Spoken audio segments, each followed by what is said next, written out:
After what felt like the longest 9 months in history, the royal baby is officially here, and no one's more excited than doting dad, Prince Harry.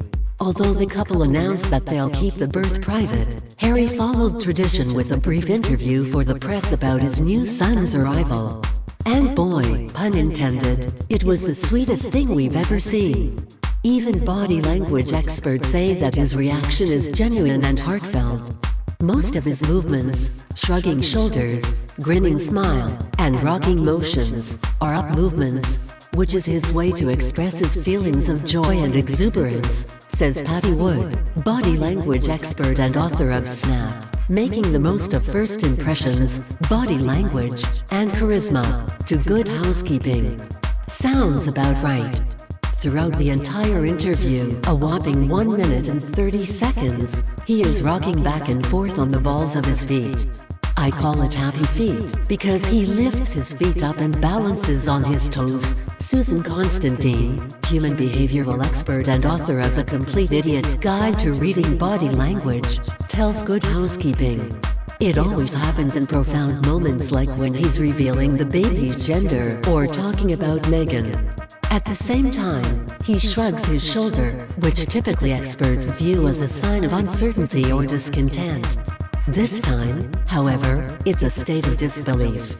The rocking through the balls of his feet, shoulder shrug, and big grin happen in a cluster, which is how his excitement leaks out through his body, Susan explains to Good Housekeeping. While he may be thrilled to share the news, Harry is doing it on his own terms. He holds his body language close to himself. Think collapsed shoulders and clasped hands, which is his way of staying very contained and respectful.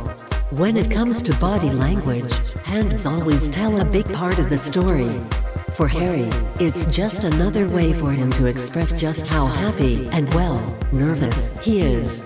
He rubs his hands together with that excitement because he has extra energy, Patty tells Good Housekeeping. People do that when they're talking about something delicious and wondrous. Like a cute baby, perhaps? Amid the nervous/excited/radiating energy, Patty points out a moment where you can sense how overwhelmed he is about the house situation. Around the 1:03 mark, when the reporter is asking about the birth itself, he bites his lip and sticks out his tongue because there was a part of the birth that was scary to him. Even earlier when discussing how what Meghan went through is beyond comprehension, he pinched his eyebrows. This indicates that he's thinking very intently to get his point across, Susan explains. He's clearly blown away by what his wife went through. He has a similar reaction when he mentions that the couple is still deciding on a name for the new royal. He moves his head from side to side and takes deep pauses, so apparently there's something underlying about having to come up with a name, Susan tells Good Housekeeping.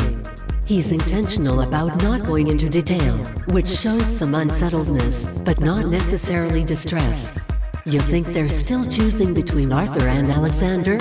We're placing bets on these classic names after Buckingham Palace's royal mishap last week.